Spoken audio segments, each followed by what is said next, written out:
I'm Jessica Paxton, afternoon host on The Current, and I am joined by Eric Burton of Black Pumas, one half of the duo, along with Adrian Quesada. Eric, thank you so much for being here. I know you guys are in the midst of a really busy tour. You've got a big gig tonight at Surly Brewing Festival Field in Minneapolis. It's just a thrill to have you here, and wow, what a stellar set we just got to listen to. That was absolutely incredible.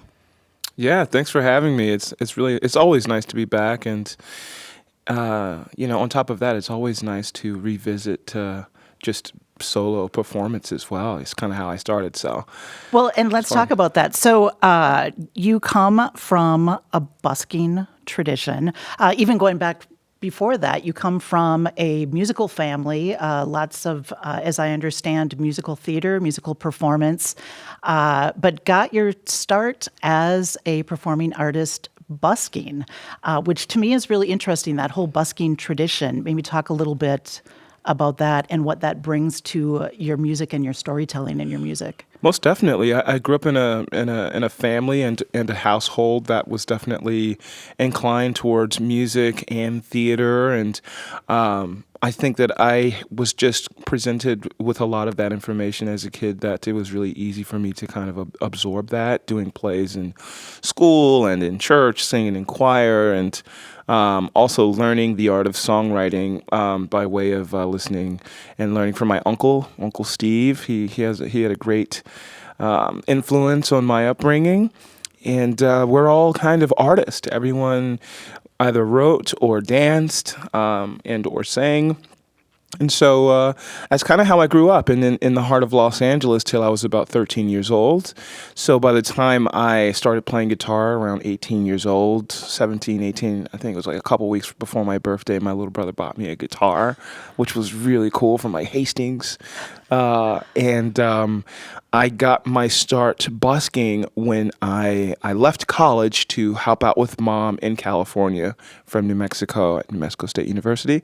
And man, I mean, I spent about 6 months busking, and I just found that out of necessity, it was a really easy way for me to draw people for my own survival, really.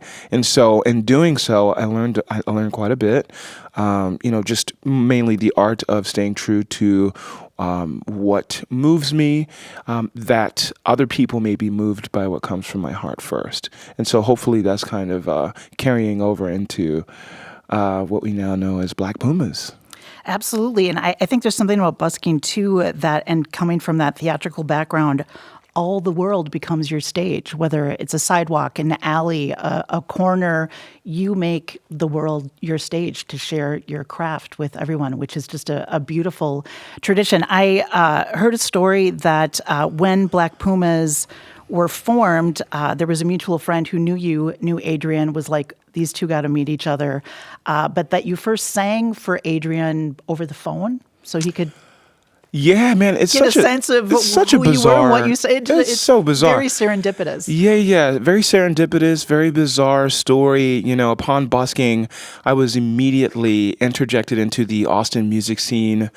And within a year and a half of, being in Austin, busking in the very beginning, but then also eventually, getting a job and playing solo gigs on top of that, I had, at this point in my journey in meeting Adrian, I had a home with a girlfriend. I was building a home studio, and so I was really trying to get to know other engineers and producers as to kind of help me with the learning curve behind recording my own ideas finally.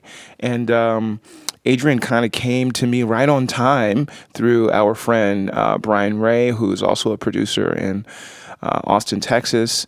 And, I told myself that while I'm learning this, why not give my all to a situation that could turn out to be, great catalog work while I'm working this odd job, That was like I was a delivery driver for Amazon. So yeah, it was a really interesting time, and it happened quite fast for me to be to meet Adrian Quesada, and then a year into that, relationship. We were nominated for a few Grammys, which is absolutely insane and bizarre. But, I think that the relationship is a testament to chemistry and compatibility between people, whether you've known them for your entire life or you just met them 5 minutes ago. Absolutely. Well, and we should mention Adrian's not here, but Adrian Quesada, legendary guitarist, producer, also a Grammy Award winner for his work with his band Grupo Fantasma.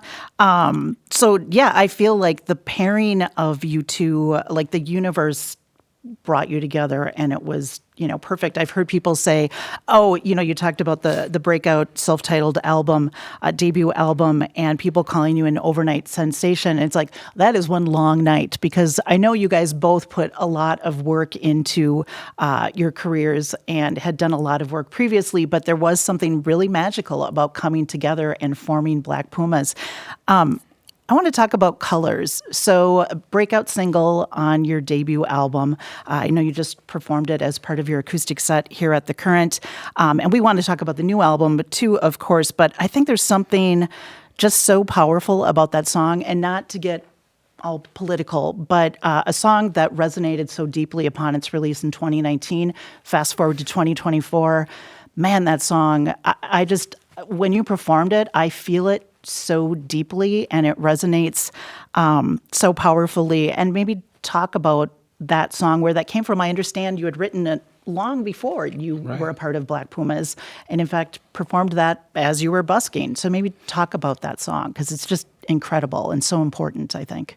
Sure. I feel like if you're an artist, you're lucky to write a good song in general, out of however many hundreds of songs that you might have. But I think that what makes Colors a special song for how it has, kind of garnered itself a life outside of my bedroom, is how stars have aligned in meeting an Adrian Quesada, and then meeting Orion Madison of 10 Atoms, and then also putting in long hours on the pier and busking and seeing what people respond to and engage with, to kind of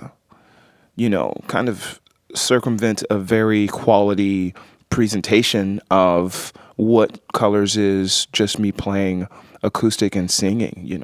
I wrote that song at a time where I really needed the engagement. I really needed for people to support me and to see me as a reflection of them. So Colors is really special today because I didn't necessarily write it for to kind of wave a flag of equality and and love per se. I was literally I was leading worship in a Presbyterian church at the time. A pastor had contacted me and it was just like, hey, like we really need somebody, we'll pay you to do it. And I was just like, wow, I would love to get paid to play, so I took the gig. And at the time I was really trying to figure out, what does a hymn sound coming from me and how I feel like I'm a reflection of my most high self. And so that's where Colors kind of was born. And, I physically sat on a rooftop and wrote the song and concluded it. And so today it's been really interesting to see how the intention behind the writing of that song has blossomed into, the flagship of what we've been talking about, and inclusion and love and just kind of sharing and giving and making jubilee in all of it as well, while we live in such a what can be a tumultuous environment sometimes. So that's been really cool and very interesting, because I couldn't have seen it coming in this way. That's so beautiful. Do you feel sometimes added pressure, maybe, because of the success of a song or the success of a debut album? Like you said, you release your first album, you guys immediately garner 3 Grammy nominations. I remember watching the Grammys in 2020 with my kid and going, "Hey, check out this band. These guys are really good." And it was so exciting to see you guys performing on the Grammy stage.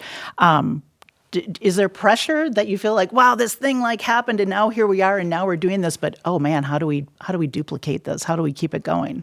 For sure. I think the duplication of something that feels really good is being done every day. There's pretty solid systems set in place for an artist to recreate something that they might not have been so conscientious about creating for a specific thing in being a popular band.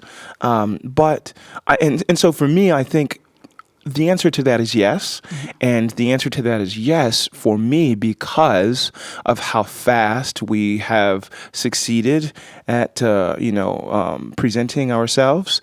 And so it has been pressure because I've had to learn very quickly how to kind of develop myself to be ready to continue to present songs and performances that are of quality and on par for how people have received me. And so that's been the most interesting thing.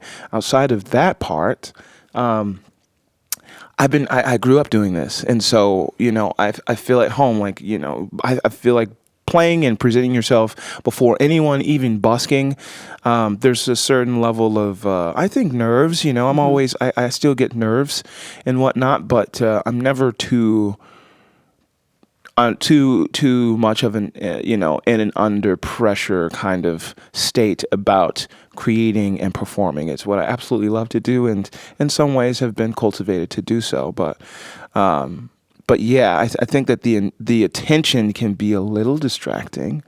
But overall, I feel like I was kind of bred to be here. Yeah, well, and I think it's a testament to the integrity and the quality of the musicality. And so, you're doing this thing that you were destined to do. What would you say, and you kind of touched on this a little bit, what's maybe the most surprising thing about success? And not to be at all dismissive of the buskers, but you're a big deal now.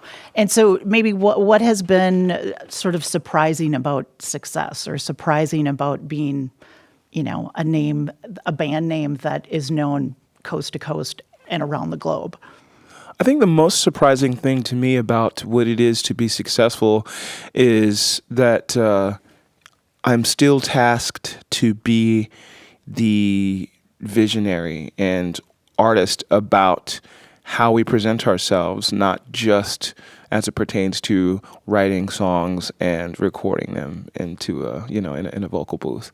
So that means music videos and the way that we present ourselves, on an aesthetic basis, branding and doing interviews and all of these things kind of play a part and or a role in helping people to get to know you a little better.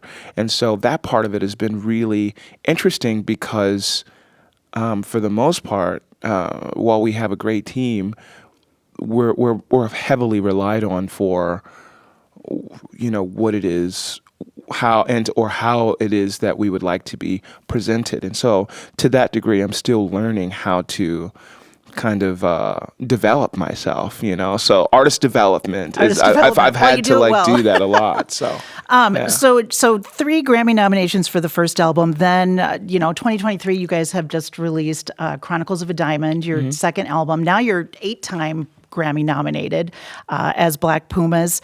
Talk about the process with the second album. What is your songwriting process? I mean, obviously you're an incredible vocalist and guitarist.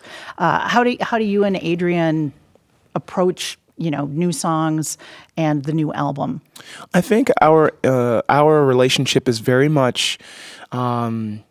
It's very much indicative of how we met. Adrian was looking for someone to conclude some tracks that he had made with lyrics and melody in a song. And I was, I was just kind of trying to make anything work. I'm like, okay, well, who is this guy, first of all?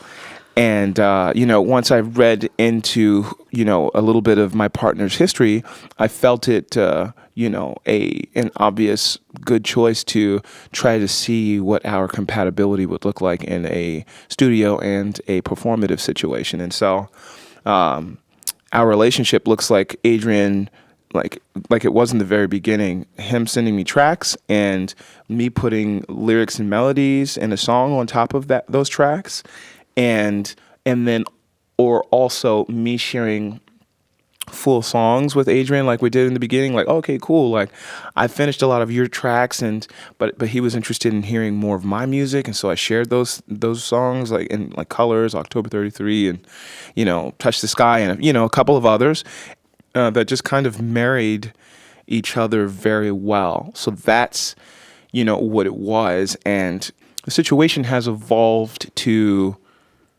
kind of presenting a sandbox for the both of us in presenting each other ideas. So, I've learned and evolved. So I'm no longer playing guitar and singing on my own. I'm in a studio. I'm building a studio. I have a band now. And so I've learned how to delegate different roles that maybe I would have done on my own in a bass part or a lead part or a drum part on the guitar, and via my voice to different people to kind of help magnify that. So what it looked like for the second album is I was doing a lot of work on my own to present to an Adrian Quesada for his notes and sometimes arrangement, and so we kind of worked that way, where in conclusion I just had a little bit more influence on the music outside of adding lyrics and melody. And so I think that we're still proving to ourselves that it's been a pretty compatible relationship as far as studio work. Absolutely. goes. I think Yeah. it's been a incredibly, compatible relationship, which again, doesn't always happen. And so, you have two entities that are both creative forces, both have, long time history and performance experience, but coming together, creating that new entity. And I think, you guys obviously have a lot of respect for each other and expect respect for each other's creativity. And the end result is, this beautiful collaboration, which is really fantastic. And again, Chronicles of a Diamond is just another breakout sensation record. I have to ask, because I'm kind of obsessed with the song Ice Cream Payphone. Explain what that means and what that's all about. I can't get that song out of my head. It's like shooby wah wah, like ice cream payphone, vanilla on top. Where'd that come from? Yeah, it feels very classic in that way, and that was the point. I had written that part of the song later, but that song kind of it came from when I was in college and I was missing my little brothers. Hey there, little darling, can I call you on the payphone? I was missing my brothers, but I was kind of dressing the lyrics to present in a way that was like more of a romantic kind of back and forth with someone else. And then eventually I rewatched the movie Big with Tom Hanks, and I was very inspired by the Shimmy Shimmy Cocoa Baby. That's what I was doing. It's so like, you're it's spot like on. Shimmy Shimmy Cocoa Pop, and Yeah, then yeah. I can't, it's almost like one of those jump rope songs too, where I just think of like kids on a playground chanting it together and jumping rope, and it's just so amazing. Most definitely. Yeah, it was really important for me in that moment of creating that song, to have a lot of fun. Just like, Eric, sit down, have fun. It's 2 a.m. You're here with your friend. You live in a studio. There's no furniture in this place. Why aren't we recording ideas? And so that was created in that moment where I implored my friend to come inside from sitting on the porch all day to like make something. Let's do something in an hour and a half. And so I just picked up an instrument after another, and I used an Al Green sample, and did a few things to make something. And that was one of the tracks that Adrian really dug. He's like, oh man, like this is a really fun one. Like, get it to a point, and so I can help you finish it. And he did a really great job. Job. And I think that's another reason why I'm such a fan of your music, because there's powerful messages in songs like Colors, and then you guys can also have a lot of fun, with the music as well. And speaking of which, so you've got this performance tonight. I know you've got a really busy day. Surly Brewing. Surly Brewing. People are so excited. I know the show was originally scheduled for June and had to be rescheduled because of the weather. So thank you so much for fitting Minnesota back into your busy schedule. Yeah. But fans are going to have just such a blast. And again, we're just grateful that you took the time to come hang out with us today. Where after Minneapolis, what's next? What's going on next? What's the future of the Black Pumas? We're so happy to be here in Minneapolis, first of all, because I just remember having like a very special moment at the Turfs Club, I believe. Turf Club. People in Minneapolis really show up for the music. Obviously, we have some history here as a band, and via Adrian, who used to play with Prince. And so there's always a special vibe for us here. Like we love it here. So Minneapolis kicks off our kind of a Midwest tour. So we're going to be kind of touring the Midwest, and then we'll hit Kentucky and on to Atlanta and. I think we have a couple of other things going on. I'm actually surprised that I'm remembering anything because I never know what's going on. But that's why you have this great team around you. Yeah, exactly. But Minneapolis, man, we cannot wait to see you guys at the show. I can't wait to give you hugs and sign things if you want. But yeah, man, here we are. That's Black awesome. Pumas. Well, thank you so very much. It's really been a lot of fun to meet you. Again, Black Pumas, Chronicles of a Diamond, out now. Good luck with the rest of the tour, and give our best to Adrian as well. You got it. All right. Thanks so much. See ya. The Current is public media made possible thanks to member support.